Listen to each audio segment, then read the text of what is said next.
अस्सलाम वालेकुम फ्रेंड, उम्मीद है आप जहाँ भी होंगे खैरियत से होंगे। दोस्तों, आज हमारे पास एक टेक्नो का ओरिजिनल चार्जर है। ये देख लें, ये 2 एम्पेयर और 18 वाट का है। ठीक है दोस्तों, तो इसमें मसला क्या है दोस्तों कि ये हम जब मोबाइल पे लगाते हैं तो ये बिल्कुल वोल्टेज जो है इसके डाउन होने लग पड़ते हैं और उसके बाद जो है ये चार्जिंग शो भी नहीं कराता। अभी इसमें कौन सा मसला है दोस्तों, इंशाल्लाह मैं आपको ऑलरेडी कंप्लीट तरीके से बताऊंगा और इसके बाद जो है इसको रिपेयर भी करेंगे। और जिस तरीके से हमने इसको ओपन करना है, काफ़ी दोस्तों ने हमें ये कहा है कि भाई आप ओपन कैसे करते हैं, ये तो तरीका नहीं बताते। तो प्यारे भाई, इसको ओपन करने का बहुत ही आसान तरीका होता है जो कि यूज़ करना पड़ता है। अभी ये गौर से देख लें आपके सामने यहाँ पर, और इसकी दूसरी साइड, और इसके अलावा यहाँ पर आप गौर से देखें कि यहाँ पर पेचकस की मदद से जो है किसी भाई ने इसको ओपन करने की कोशिश की, लेकिन ये ओपन नहीं हुआ। तो इसका बहुत ही इजी तरीका है जो मैं इंशाल्लाह आपको अभी बताता हूँ। सो फ्रेंड, इसको जो है ओपन करने के लिए हमें एक नॉर्मल हथौड़ी की ज़रूरत होती है। प्यारे भाई, ये आपके सामने रहेगी। और इसके अलावा ये नहीं कि हमारी इस मोबाइल चार्जर की जो हड्डी है ये टूट जाएगी, नहीं टूटेगी इंशाल्लाह। तो बिल्कुल इजी तरीके से इसको ओपन करने का यही बेस्ट तरीका है, क्योंकि यहाँ पर पेचकस लगाने से जो है ना इसकी हड्डी जो है ये लूज़ या क्रैक हो जाती है, जिसकी वजह से दाग भी पड़ जाते हैं।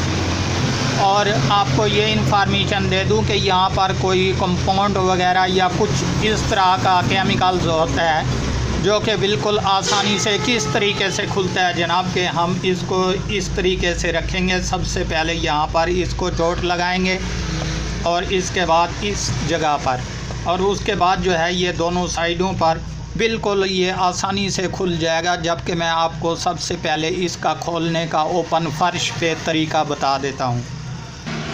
सो फ्रेंड, अभी कैमरे का रुख मैंने फ़र्श की तरफ मोड़ दिया।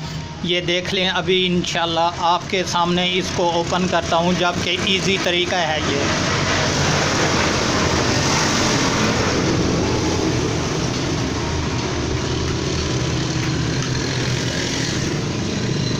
ये देख लें फ्रेंड, ये आपके सामने अभी बिल्कुल कंप्लीट ओपन हो चुकी है। जबकि हल्की सी हथौड़ी की मदद से जो है यहाँ पर हमें टैचिंग करनी पड़ती है। तो अभी इंशाल्लाह मैं इसको ओपन करता हूँ और ओपन करने के बाद इसका सॉल्यूशन भी बताता हूँ कि ये किस तरीके से रिपेयर होगा। सो फ्रेंड, अभी सबसे पहले जो है इस बोर्ड को हम किसी नोकदार प्लास की मदद से जो है बाहर खींचेंगे। ये बिल्कुल इजी और आसान तरीके से जो है ये बाहर ओपन हो जाएगा। ये देख लें, ये आपके सामने अभी खुल चुका है दोस्तों। तो सबसे पहले मैं ये वाली डब्बी हटा देता हूँ और ये भी हटा देता हूँ। इसका कंप्लीट ये जायज़ा लेते हैं दोस्तों कि यहाँ पर ये देख लें, ये कैपेसिटर जो हैं ये फटे हुए हैं आपके सामने, हल्के से जो हैं ये ऊपर की तरफ उठे हुए हैं, जबकि ये काम नहीं करेंगे। और इसके बाद इसकी अगर बैक साइड देखी जाए तो यहाँ पर भी आप गौर से देख लें दोस्तों कि एक कैपेसिटर जो है ये बैक साइड से बिल्कुल फट चुका है। ये आपके सामने मैंने ओपन कर दिया।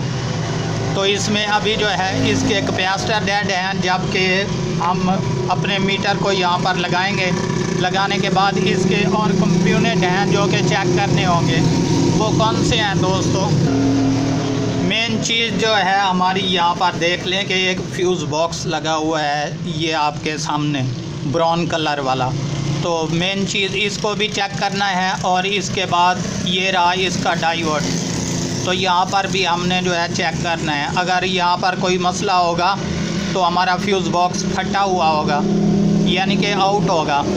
अगर ये ठीक है तो हमारा फ्यूज़ बॉक्स भी तकरीबन ठीक होगा। इसके बाद रहा जनाब यहाँ पर हमारा ये आईसी जो कि वर्क करता है और वोल्टेज तकसीम करता है इसमें, और डीसी 5 वोल्टेज यहाँ पर हमें मिलते हैं।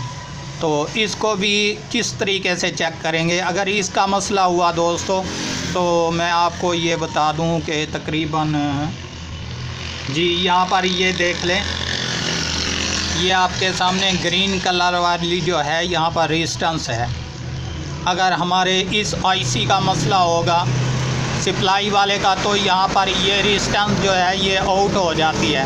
जबकि इन कंपोनेंट को हम कंप्लीट चेक करेंगे, उसके बाद इसको पावर देंगे और फिर जो है इसका तमाम तर सलूशन करेंगे। सो फ्रेंड, अभी ओल्ड मीटर आपके सामने रहा, ये मैंने 1x पे रखा हुआ है इसको। सबसे पहले इसके 3 कंपोनेंट हैं जो हमने चेक करने हैं, एक ये रेजिस्टेंस और ये फ्यूज़ बॉक्स और इसके बाद रहा ये डायोड। तो इन 3 चीज़ों को जो है हम कंप्लीट चेक करेंगे कि हमारी ये अगर ओके होंगी, तब हमें मालूम होगा कि सिर्फ हमारा यहाँ पर कैपेसिटर का प्रॉब्लम है जिसकी वजह से ये जो है चार्जिंग नहीं पकड़ रहा।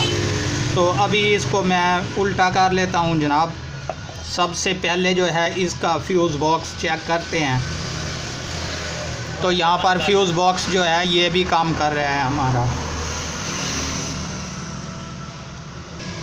अभी जनाब हमारा फ्यूज़ बॉक्स जो है ये बिल्कुल कंप्लीट है, जबकि मैं आपको ऑलरेडी यहाँ पर चेक करवा रहा हूँ। इसके बाद रहा दोस्तों कि हमने ये डायोड चेक करना है। ये किस तरीके से चेक करना है ये देख लें। हम प्लस वाली जगह पर ये रेड तार लगाएंगे क्योंकि हमारा ओल्ड मीटर है, और नीचे जहाँ पर वापटा वाले कनेक्शन आते हैं वहाँ पर ब्लैक। तो ये अपनी वैल्यू शो कराएगा, जबकि मैं आपको चेक करवा देता हूँ।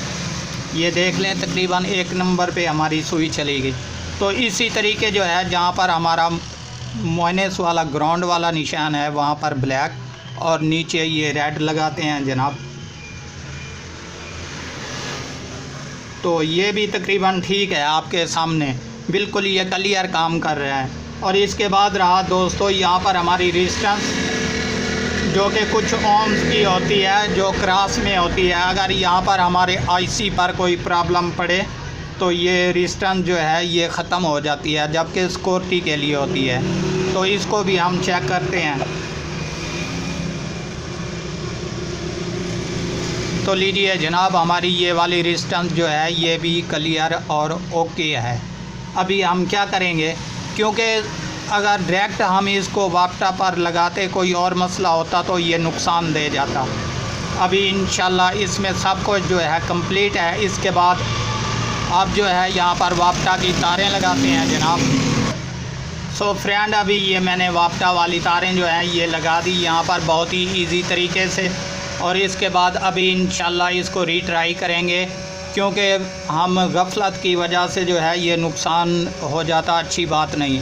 तो हमने तमाम तार कंपोनेंट जो हैं इसके चेक कर लिए हैं कि ये बिल्कुल क्लियर हैं।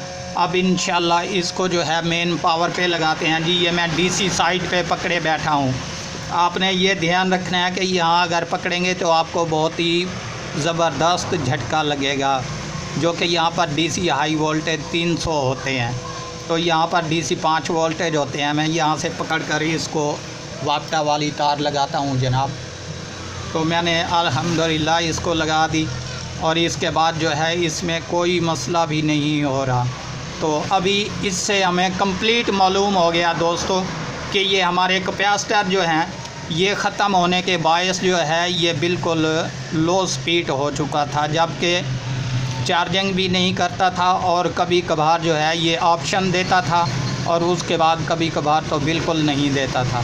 ये जैसे ही इसके दोनों कैपेसिटर हम चेंज करेंगे ये ओके और क्लियर और हाई स्पीड जो इसकी ओरिजिनल स्पीड थी वो हो जाएगी। तो दोस्तों उम्मीद करता हूँ ये इन्फॉर्मेशन आपको बहुत पसंद आई होगी। अगर आप हमारे चैनल पर अभी तक नए हैं तो हमारे चैनल को ज़रूर सब्सक्राइब करें, ताकि इस तरह की हर आने वाली वीडियो आपको बर वक्त नोटिफिकेशन के ज़रिए मिलती रहे।